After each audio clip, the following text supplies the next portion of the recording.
dear beloved, Boss Mike, Cervera.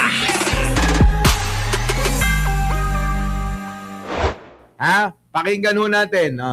Bernard. Ito putik na yan. Pag tinitigan nyo yung mukha ng mga marites na to, mga kababayan, malabo talaga. Tignan nyo naman yung mga mukha, oh. Mukha bang, ano? Oy, ninyo umaming ka na kasi ko na. Hindi naman na nila makukuha kung magkano yung binigay sa'yo. Makukuha pa ba nila yun sa'yo? Putik na. Ninyo hindi na. Magpakailanman, hindi na nila makukuha yun. Nag-enjoy ka na sa maraming lalaki mo. Walang iya ka, Ninyo. Ito na. Ito na. Makinig kayo. Kaya hindi ako naniniwala sa 18 marites na yan dahil nga rito, mga kababayan. Ito na. Ano pa nasaksihan mo, Bernard? Pag di-deliver lang po namin kay BBM sa Ilocos, naghatid po kami ni Kong Saldi doon. Magkano yung dinala niyo? 3 maleta, ma'am. Ayan na!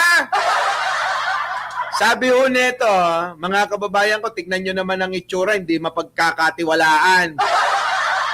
Sabi, nag-deliver daw sa Ilocos, kasama daw si Saldi ko. 3 maleta daw ho yung dineliver. Okay, tuloy. 3 maleta, ma'am. Ulit-ulit. A few moments later. Meron din po kami. Dito na. Iisang tao lang ho yung nagsalita, Iisang tao lang yung nagsalita.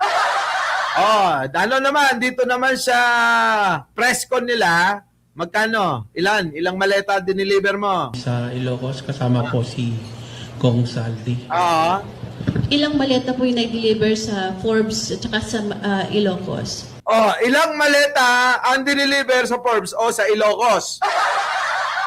Yan ang tanong, mga kababayan ko. Yung sa Ilocos po ay sa 5 maleta po. Kita mo? Kinoach na nung abogado 3. Pero, ang sinabi nung lalaki, 5.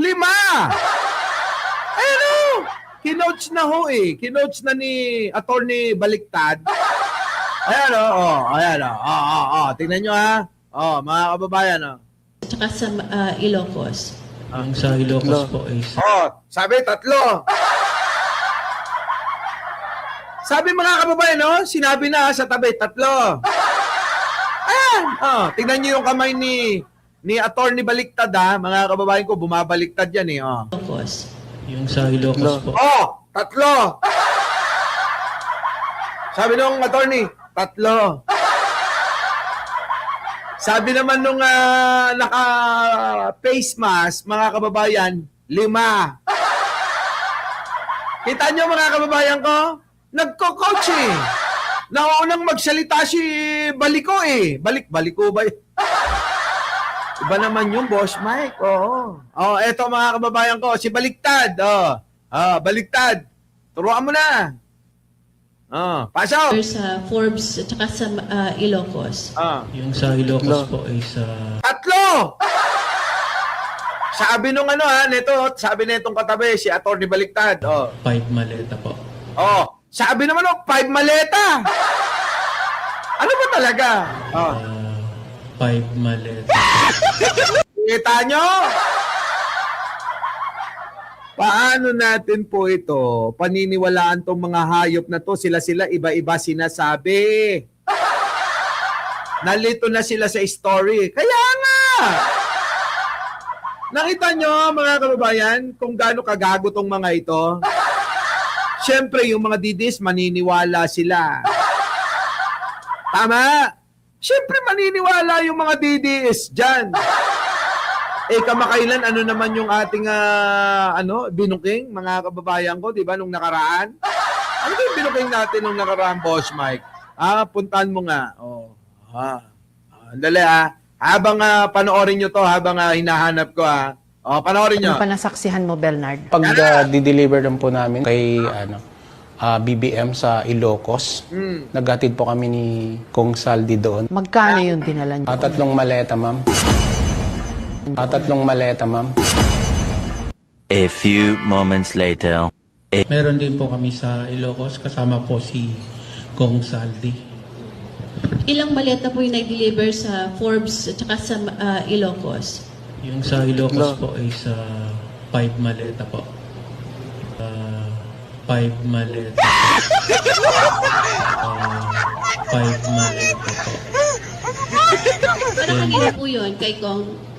Kanino po yun?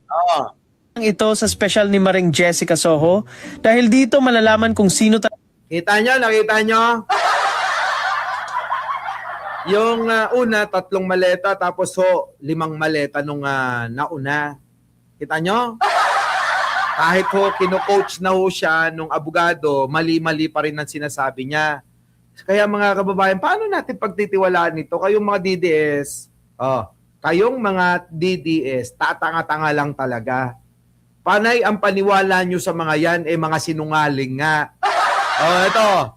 Dito naman, ito yung nakaraan Panoorin ang eksenang ito sa special ni Maring Jessica Soho dahil dito malalaman kung sino talaga ang bobong scriptwriter ng 18 na tinaguriang ex-Marines na pro-DDS. I want to make it clear, ma'am, that they are not claiming na nakita nila na yung 2 million ay pinigay kay Sunny Trillanes o kay sa ICC. Wala po silang sinasabi na Wala kayong nakitang Wala gano'n. daw. Yun lang ang narinig nyo at yun ang napagkakaalam Yes. ni Mark at saka ni John Estrada. Few moments later. Klaruhin ko lang po ha, yung sinabi niyo ho kanina, for emphasis lang po. Si Trillanes, as far as they are concerned, nakita lang nila sa meetings. Tama po. hindi lamang po yun. Nakita rin nila, nabibigyan siya ng pera, nadedeliveran siya ng pera. Tila naging taliwas ito sa nauna nilang pahayag na hindi raw nila nakitang inabutan ng pera. Kita nyo? Napapahinga ng malalim tong mga ito. Iba-iba kasi mga kababayan yung sinasabi nila. Yan ang sinasabi ko. Kaya kayo mga DDS, isipin yung maigi yan. Iba-iba yung sinasabi, Tapos tignan nyo yung mga pagmumukha ng mga ito. Hindi pagkakatiwalaan. Balikan natin yung dito kay Belnard. Pag di-deliver lang po namin kay BBM sa Ilocos, naghatid po kami ni Kong Saldi doon. Magkano yung dinala niyo? 3 maleta, ma'am. 3 maleta, ma'am. A few moments later.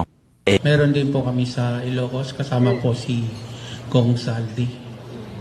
Ilang maleta po yung na-deliver sa Forbes at saka sa Ilocos? Yung sa Ilocos po ay sa 5 maleta po. Kita nyo? Sa Ilocos, sabi naman 3 5 maleta daw. 5 maleta po. 5 maleta po. Pero kanino po yun, kay Kong? Kita nyo? Tingnan nyo yung mukha ng abogado. So ngayon, alam nyo na. Nagagalit na si Pachuchay, mga kababayan, magdadalawang libo na tayo. Wala stick. Punta na natin. Maliwanag na ho ito, Huwag po kayo maniniwala siya mga hayop na mga marites na to. Etong 18 marites, ni Mike Defensor. Our beloved Boss Mike Cervera.